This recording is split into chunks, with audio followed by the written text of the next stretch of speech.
सरकार ने कहा था कि अभी चाहे एजी साहब की ओपिनियन हो, चाहे कमेटी की ओपिनियन हो, अभी हम लोग इस डिसीजन पे नहीं पहुंच पाए कि हमें ये पूरी तरीके से कैंसिल करना है या नहीं करना है। अभी हम इन प्रोसेस में हैं और इतनी जल्दबाजी में हम इसको कैंसिल नहीं कर सकते।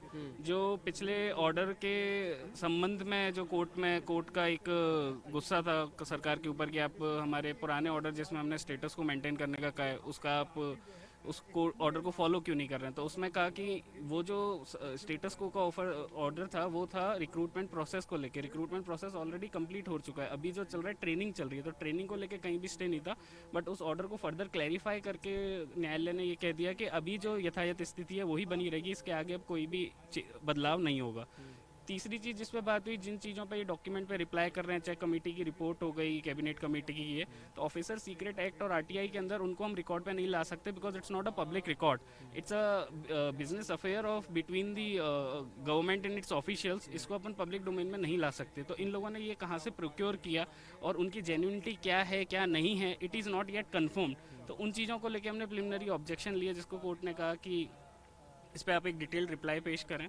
तीसरी चीज़, कोर्ट को लगा कि ये इतना इजी इशू नहीं है, क्योंकि इसमें कुछ अगर आप देखें तो 800 लोगों में सिर्फ और सिर्फ 59 स्टूडेंट ही मतलब ऐसा ही है जिनको अरेस्ट किया गया, जिसमें से भी 26 आर फ्रॉम चीटिंग। बचे लोग हैं वो डमी के सिलसिले में हैं। तो उसमें कोर्ट ने कहा कि ये इतना इजी इशू नहीं है जिसको हम डिसाइड कर सकें। उसमें कोर्ट को असिस्टेंस की ज़रूरत थी, जिसके लिए श्री आर दीपक रस्तोगी जी जो सीनियर एडवोकेट हैं उनको अमिकस क्यूरे अपॉइंट किया है और बोला है कि आप भी इस चीज़ पे कोर्ट को हेल्प करिए कि इस चीज़ को कैसे हम लोग रिजॉल्व कर सकते हैं। इसमें आगामी पेशी 10 फरवरी दी है, तब तक इसमें यथायथ स्थिति बनाने के लिए कहा है।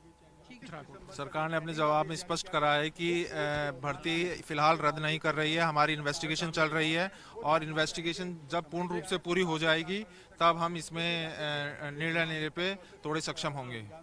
जब सरकार ने को ये कहा गया कि तीन तीन एजेंसियां कोर्ट ने टिप्पणी करी, फिर मामले को आगे क्यों नहीं बढ़ाया जा रहा और रद्द क्यों नहीं किया?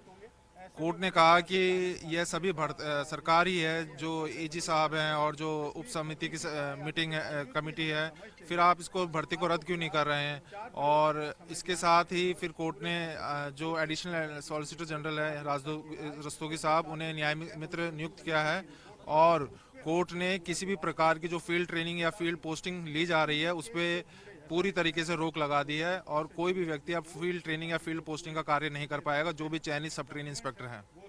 सुनवाई के दौरान भी सरकार को काफी डांट पड़ी है, कुछ कहा गया? जी, डांट तो पड़ी है कि आप निर्णय क्यों नहीं ले रहे हैं, पब्लिक इंटरेस्ट का मामला है, पुलिस विभाग है जो पब्लिक डीलिंग का काम होता है, इसमें इतना भ्रष्टाचार हुआ है और इस पे आप कोर्ट ही सुनवाई करेगा और जो दूसरी सुनवाई है वो 10 फरवरी को की जाएगी। हरिंदर लील ने साफ तौर पे कहा है कि अब जो अगली सुनवाई है 10 फरवरी को होगी और देखिए सरकार ने अपना जवाब पेश कर दिया। सरकार ने कहा कि फिलहाल एसआई भर्ती को रद्द नहीं किया जा सकता है। एसआईटी की जांच चल रही है। जिन 40 डमी कैंडिडेट या जिन्होंने नकल की थी, 40 ट्रेनी, उनको हमने निलंबित कर दिया है। जांच का दायरा बढ़ा दिया है, जांच चल रही है। जांच चलने तक भर्ती प्रक्रिया रद्द नहीं की जा सकती। और देखिए एकल पीठ में जो सुनवाई हुई, समीर जैन, जस्टिस समीर जैन की एकल पीठ में सुनवाई के दौरान कई प्रकार की टिप्पणियां भी सरकार पे की गई। जब 3 जांच एजेंसी है, एजी की रिपोर्ट आ चुकी है, एसआईटी कमेटी की रिपोर्ट आ चुकी है, कैबिनेट सब कमेटी की रिपोर्ट ने एसआई भर्ती को रद्द करने का लिए कहा है, तो इस बात की अवमानना क्यों हो रही है। कोर्ट ने साफ तौर पर कई बार टिप्पणी सरकार के खिलाफ की, लेकिन अब इस मामले में आर डी रस्तोगी को न्याय मित्र नियुक्त किया गया है और अगली सुनवाई 10 फरवरी को तय की गई है। देखने वाली बात रहेगी कि 10 फरवरी को और क्या रहता है, लेकिन सभी अटकलों पर विराम लग गया है। सरकार ने जैसे ही जवाब पेश करके ये कहा कि एसआई भर्ती फिलहाल रद्द नहीं की जाएगी, मतलब एसआई भर्ती को रद्द नहीं किया जा रहा है, इस मामले को लेकर के जो अटकलें चल रही थी उन पर विराम फिलहाल लग गया है। यह भी साफ हो गया है कि जाँच का दायरा और बढ़ेगा और इस मामले में सरकार अब कड़ी से कड़ी मिलाकर आगे जाँच करेगी, क्योंकि सरकार ने साफ तौर पर अपने जवाब में कहा है कि एसआईटी जांच कर रही है, जांच का दायरा बढ़ाया जाएगा और लगातार निलंबन की कार्रवाई चल रही है। तमाम लोगों को शक के दायरे में ले रखा है। जिन डमी कैंडिडेट पकड़े गए हैं, जिन्हें निलंबित किया गया है, जिन ट्रेनी एसआई को, उनसे और पूछताछ की जा रही है। तो फिलहाल जो एसआई भर्ती है वो रद्द नहीं की जाएगी और अब 10 तारीख का इंतजार किया जा रहा है।